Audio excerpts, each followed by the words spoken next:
Hey guys, I am doing a video today. It's kind of another chatty video, and I apologize for my voice. I am so sick right now. Let's just jump right in. Thank you guys so much for watching. I know the last video I did was really emotional. This is gonna be another emotional kind of video, life update, if you will. I decided I wanted to share this information mostly because for me, as I was kind of going into this journey, I had a really hard time connecting with other people that were going through the same thing that I was going through, that were also Christians. And for me, I really wanted to find my hope and strength in the Lord. And a lot of the people that I listened to had wonderful stories. They were very encouraging, but I wanted somebody who also was a Christian and could encourage me in walking with the Lord through these difficulties. So if you're out there and you're looking for encouragement through infertility, through PCOS, this video is for you, and I hope it brings you some encouragement, and I hope that you're able to draw closer to the Lord through this time. So I'd love to start with a prayer, if that's okay with you guys. So let's get into it. Dear Father, I come to you and I thank you for my story. I thank you for the story of all of the people that you love. We all have a different story. We all have different struggles. And Lord, we are so lucky that we get to call on you in these times of difficulty. I thank you for being a rock in times where I don't have anything left. And I pray that for everyone else, God, that watches this video, that you bless them with strength, you bless them with encouragement to get through another day. Pray that you bless this time as I speak, that you bring me words of encouragement to others. Amen. I'm going to start out just by talking about kind of the infertility. So Dan and I started trying, it's been about a year and 3 or 4 months now of us trying, and I have learned so much in this amount of time. I just am so amazed at how much I didn't know when it comes to getting pregnant and fertility and infertility and all these things. I thought for sure we would get pregnant right away. Cycles have been really long, very unpredictable, whereas in the past I could pretty much predict my periods every single month. Now that the door for motherhood has opened up, I'm married, my husband's on the same road as me, it was really hard for me every single time I didn't get pregnant. Every single time I got my period, it was just like my world was crushed, and it got worse and worse and worse and harder every single time that happened. And I know that I am younger, and I think it almost makes it a little harder on me or on younger women who are trying to get pregnant and can't. When people start to find out about that, you don't always get the support that you're hoping for. A lot of people would come with comments that just were not uplifting and not supportive, and that made it really hard too. Again, not having somebody that I could go and that understood what I felt. My husband's been really supportive. He doesn't completely understand, obviously, the desire in my heart, because I don't think as a man that's common for them to feel so strongly about having a baby. I mean, with the desire of my heart, if I could change it, I would, because it's really exhausting, but I believe that it's a desire that God put in my heart, and nothing can shake it. It doesn't matter. I mean, I've learned so much, and all of those things do not deter me from wanting to have a baby, which is so frustrating, but it's true. About 6 to 7 months, I really was getting frustrated. I was sad. I was depressed a lot. Really just didn't understand what was going on with my body, and my hopes would just get so high every single month. And so I decided to reach out to a fertility specialist. I honestly think it was a waste of time. It was a video chat, it wasn't in person. She just asked me questions that I feel like I could have answered on my own with enough research. It was really pointless for me. She told me to wait until a year and then we would kind of decide what we're gonna do from there. I kept moving on and I was like, I'm just gonna not stress about it, and that definitely didn't happen. I had some, for sure, breakdowns. Again, like right after my period, it was just so hard. One thing I will say, and I will encourage you if you're going through this, is to do social media fasting, because I started to realize how much of an impact being on social media had on me. Seeing other people posting their announcements or their births or whatever, I wanted to be happy for them, but it was really hard on me. So instead of purposely putting myself in a situation where I'm going to be seeing this all the time, just getting rid of social media was a big help in that. It doesn't cure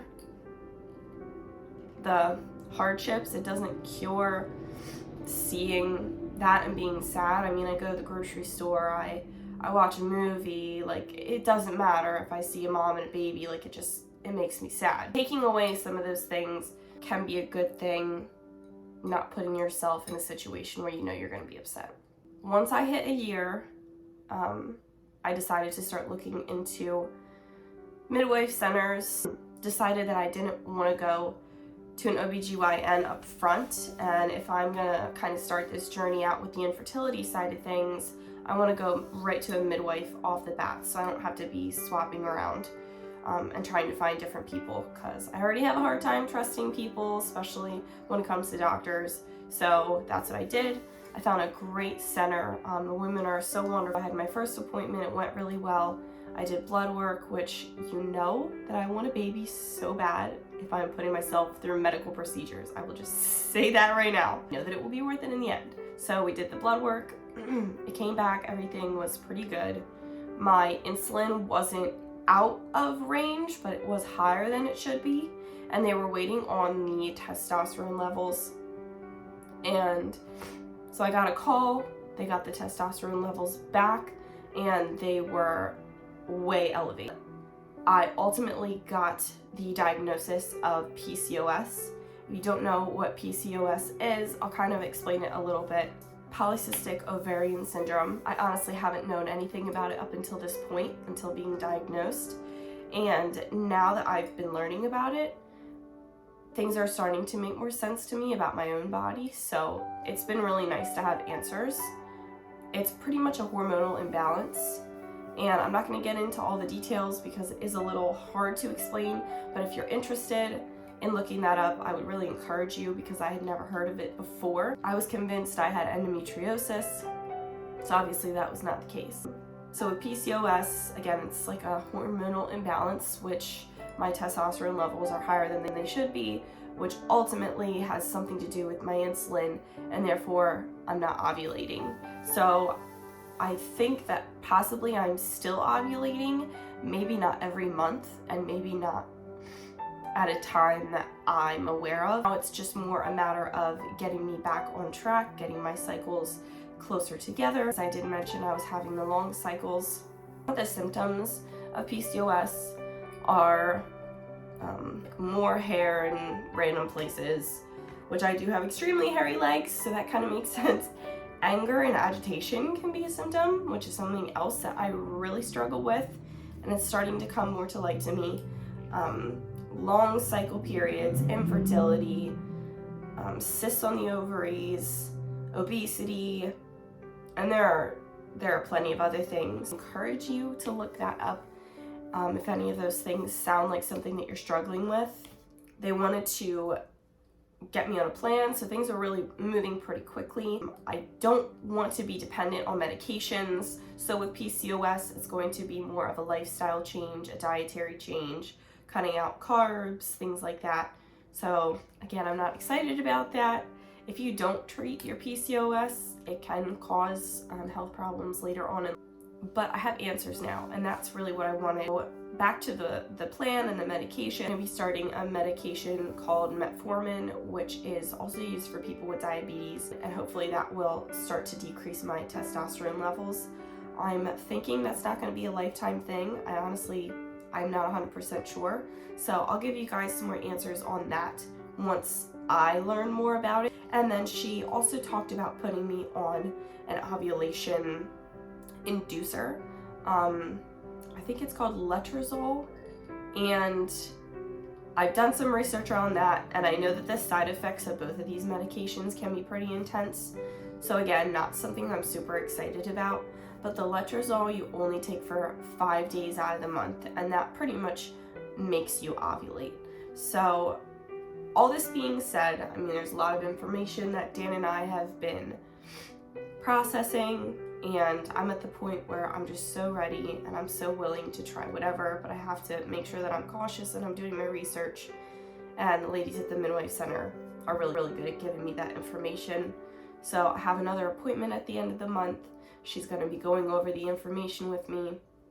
And I just have to say that it is so nice having answers, but it is still hard waiting. And that's what I've really been doing this whole time, is waiting.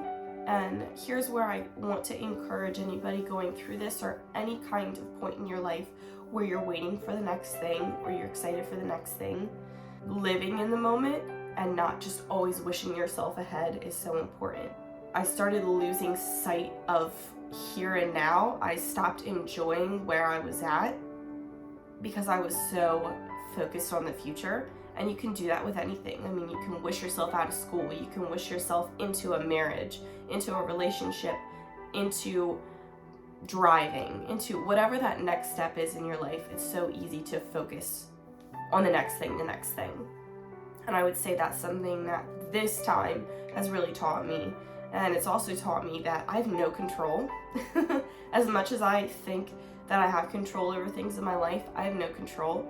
I have no control over being diagnosed with PCOS. That's something that I could not have controlled. I can't control getting pregnant. I don't believe that that's something that Dan and I decide. I think it's something that God decides.